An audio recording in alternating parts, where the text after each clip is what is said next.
Hello bankers, welcome back to Sure Increment. In this video, we will discuss previous year questions of PPB, Principles and Practices of Banking. So let us see our first question.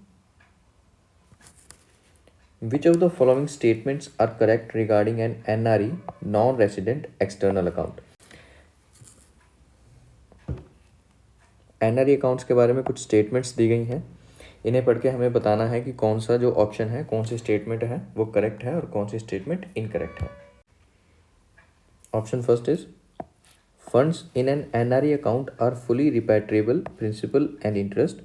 जो funds होते हैं NRE account में fully repatriate कर सकते हैं principal with interest. Yes, this option is correct. Second is interest earned on an NRE account is taxable in India. So this option is not correct, क्योंकि जो interest होता है NRE account पे वो tax free होता है India के अंदर under the current tax laws. कब तक अकाउंट होल्डर है वो एनआरआई कैटेगरी में रहे under income tax act. So this option is not correct. Option third is an NRI account can be jointly held with an Indian resident. जो NRI account है वो एक इंडियन रेसिडेंट्स के साथ जॉइंटली होल्ड किया जा सकता है. So this option is partially correct, partially not correct, because जो एनआरआई अकाउंट है वो किसी एनआरआई के साथ ही जॉइंटली आप होल्ड कर सकते हैं. But under a single scenario power of attorney दे सकते हैं इंडियन रेसिडेंट को विद ऑपरेशनल राइट्स, ताकि वो एनआरआई के साथ जब एनआरआई के एब्सेंस में उस अकाउंट को ऑपरेट कर सके और उस अकाउंट को पार्शली वो होल्ड कर सके एनआरआई के साथ. ये जो ऑप्शन है an NRE account can be jointly held with an Indian resident, ये जॉइंटली हेल्ड तो हो तो सकता है बट अंडर सम सर्कमस्टांसिस किया जा सकता है. तो this is not completely correct, this is partially correct. So option 3 is not correct.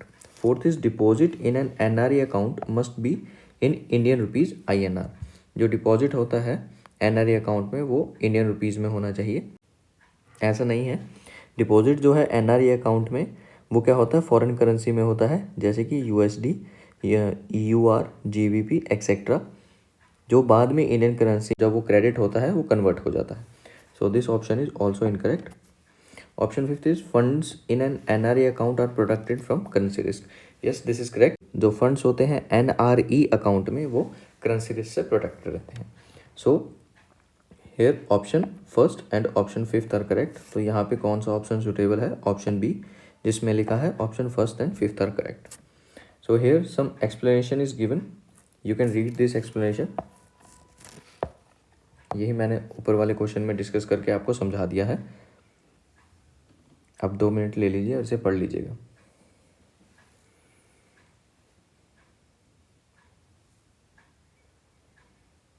So let us move to our next question. Also, we are offering JIB complete course at the price of only 1450. So you must visit our Telegram group. Our Telegram group name is Sure Increment JIB.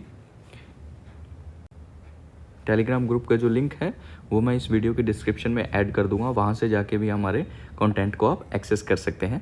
Content में आपको मिलेगा क्या क्या? First of all आपको notes मिलेंगे chapter wise जो होंगे. आपको एमसीक्यूज़ मिलेंगे, ये भी चैप्टर वाइज रहेंगे चारों बुक्स के. इसके अलावा आपको मिसलेनियस एमसीक्यूज़ मिलेंगे सो दैट आप प्रैक्टिस कर सकें. एंड इसके अलावा आपको केस स्टडीज़ मिलेंगी. सो अगर आपको इन चीज़ों में से कुछ किसी चीज़ की भी रिक्वायरमेंट है so please you must visit our telegram channel. Which of the following statements are correct regarding white label ATMs? WLA white label ATMs के बारे में कुछ statements दी हुई हैं. इसे हम 1 by 1 करके पढ़ते हैं और देखते हैं कौन सी स्टेटमेंट सही है और कौन सी गलत है. First is white label ATMs are owned and operated by non-banking entities. जो white label ATM है उसे ऑपरेट और ओन्ड कौन करता है? नॉन बैंकिंग एंटिटीज करते हैं. Yes, this option is correct. Second is white label ATM allow cash withdrawal using card issued by private banks, only by private banks. So जो white label ATMs हैं उसमें से जो कैश विड्रॉ कौन कर सकता है? सिर्फ उसी कार्ड से कैश विड्रॉ किया जा सकता है जो कि कार्ड इशू किए गए हों. किससे? प्राइवेट बैंक से. ये ऑप्शन गलत है. किसी भी बैंक का आप एटीएम यूज़ कर सकते हैं वाइट लेबल एटीएम पे और कैश विड्रॉ कर सकते हैं, चाहे वो बैंक पब्लिक हो, प्राइवेट हो या फॉरेन हो. इस ऐसी कोई रिस्ट्रिक्शन नहीं है कि प्राइवेट बैंक्स के ही कार्ड आप वाइट लेबल एटीएम्स में यूज़ करेंगे. सो this option is wrong. Next option is white label ATM do not display any branding of banks. जो वाइट लेबल एटीएम है वो किसी भी बैंक की ब्रांडिंग नहीं शो करता. सो this option is correct. White label ATM क्या होते हैं? नॉन बैंकिंग एंटिटीज़ के द्वारा ऑपरेट और ओन्ड किए जाते हैं. उस पर किसी भी बैंक की कोई भी ब्रांडिंग नहीं होती है. So this option is correct. Next is customers are charge a higher transaction fee for using white label ATMs. So this is incorrect because जो वाइट लेबल एटीएम्स के चार्जेस होते हैं वो सेम ही होते हैं जो रेगुलर बैंक्स एप्लीकेबल करवाते हैं अपने कस्टमर्स पे, वही चार्ज वाइट लेबल एटीएम्स लेते हैं. So the option fourth is incorrect. So next option is white label ATM are authorised by Reserve Bank of India. जो वाइट लेबल एटीएम है वो कौन ऑथराइज करता है? Reserve Bank of India. Yes, this option is correct. जो white label ATM है वो reserve Bank of India के द्वारा ही ऑथराइज किए जाते हैं. सो इसमें क्या है? ऑप्शन फर्स्ट, थर्ड और फिफ्थ सही है. सो ऑप्शंस में कौन सा है? ऑप्शन बी दे रखा है. 1, 3 and 5 are correct. So here some explanation is written about the question. आप इसे कुछ देर देख के पढ़ सकते हैं. Then we will move to our next question.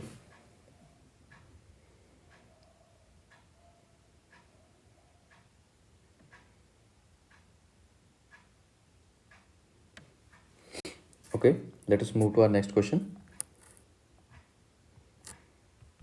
Also, thanks for the love and support you are showing to us. But बहुत से बैंकर्स जो हमारी वीडियो को देख रहे हैं वो हमारे चैनल को सब्सक्राइब नहीं कर रहे, तो please make sure you subscribe to our channel.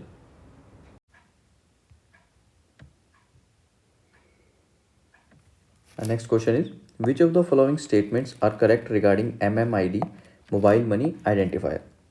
So MMID के बारे में कुछ स्टेटमेंट्स हैं, इनमें 1 बाय 1 पढ़ते हैं और देखते हैं कौन सी स्टेटमेंट सही है और कौन सी गलत है. First is MMID is a 7 digit unique number issued by banks. MMID क्या है? एक 7 डिजिट यूनिक नंबर है जो बैंक्स के द्वारा इशू किया जाता है. So yes, this option is correct. 7 digit unique number होता है क्या? ये MMID. Next option is MMID is required for initiating IMPS transactions using mobile numbers. अब किसी भी IMPS ट्रांजेक्शन को इनिशिएट करने के लिए MMID का रिक्वायरमेंट होती है. So yes, this option is also correct. MMID क्या नीड रहता है IMPS को इनिशिएट करने के लिए, अगर हम उसे मोबाइल नंबर से यूज़ कर रहे हैं तो. Next option is a single mobile number can be link to multiple MMIDs. एक single mobile number multiple MMID से लिंक किया जा सकता है. Yes, this option is correct. Further, MMID is mandatory for NEFT and RTGS transactions. NEFT और RTGS transaction के लिए MMID mandatory है? नहीं, ऐसा कोई ज़रूरी नहीं है. MMID के बिना भी NEFT और RTGS ट्रांजेक्शन्स हो सकती हैं. सो this option is wrong. Next is MMID can only be issued for savings account. जो MMID है वो सिर्फ सेविंग्स अकाउंट के लिए यूज़ की जा सकती हैं. This option is not correct because MMID can be used for various account types जैसे कि savings, current and other, as long as they are enabled for mobile banking और मोबाइल IMPS ट्रांजेक्शन्स. MMID आप savings या current और other type of account में use कर सकते हैं एज लॉन्ग एज क्या होता है कि वो एनेबल किए हों मोबाइल बैंकिंग के लिए और IMPS ट्रांजेक्शन्स के लिए.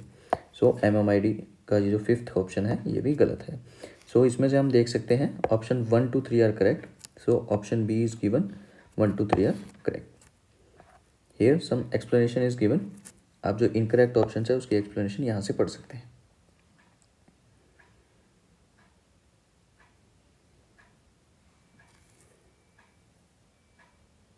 So let us move to our next question.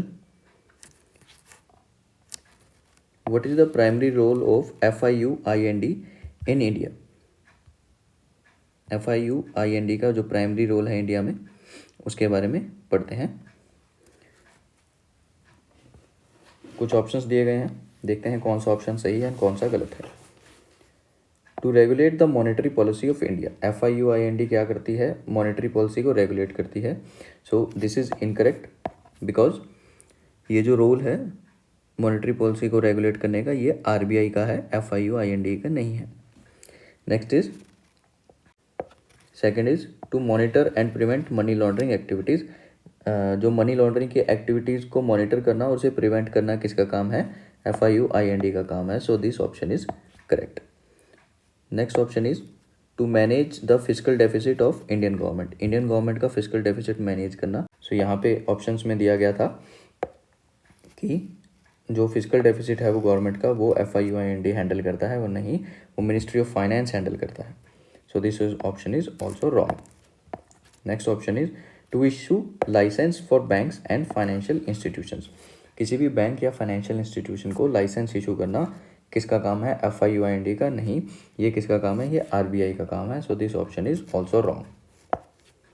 Next option is to enforce compliance with goods and services GST act. GST act के लिए कंप्लायंस लेके आना, उसे इन्फोर्स करना, ये किसका काम है?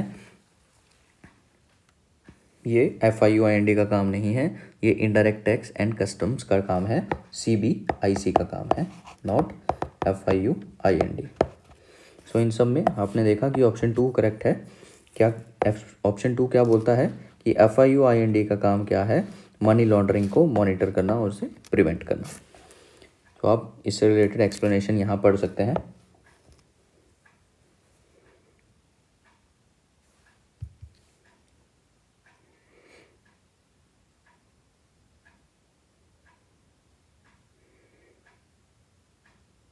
So let us move to our next question.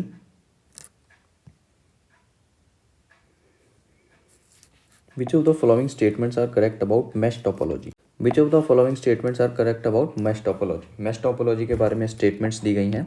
One by one पढ़ते हैं और देखते हैं कौन सा सही है और कौन सा गलत है.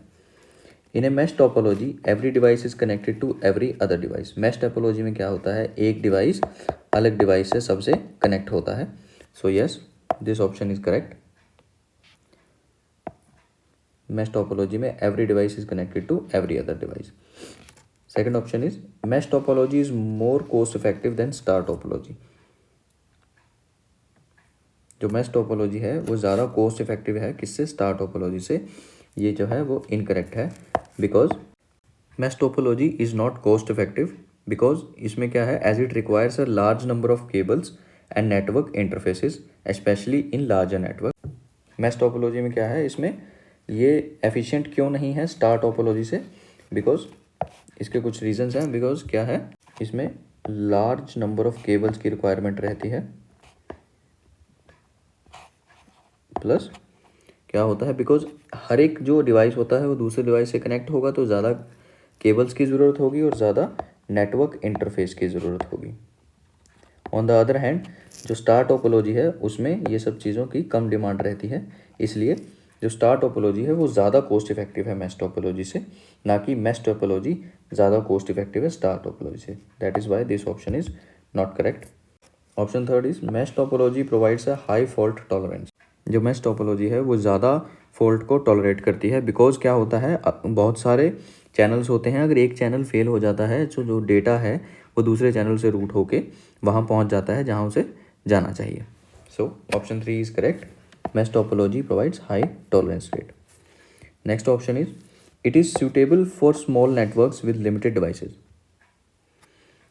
अब ऑप्शन क्या कहता है कि जो mesh topology है वो छोटे नेटवर्क के लिए सूटेबल है जिसके अंदर लिमिटेड डिवाइस हो. Plus this option plus so this option is not correct because mesh topology is typically not used for small networks.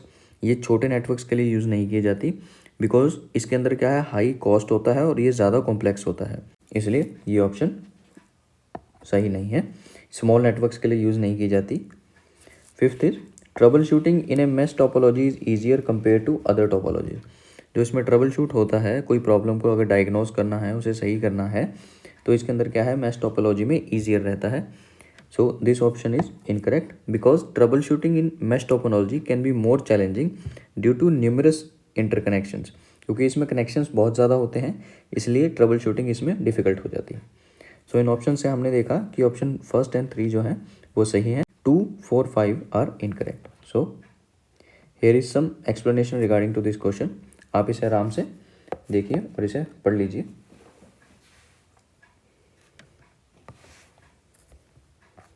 So friends, I hope आपको ये वीडियो पसंद आई होगी. MCQs की सीरीज़ जो हम आपको पढ़ा रहे हैं वो आपको अच्छी लग रही होगी. सो Please like this video and share this video with your colleagues. Thank you.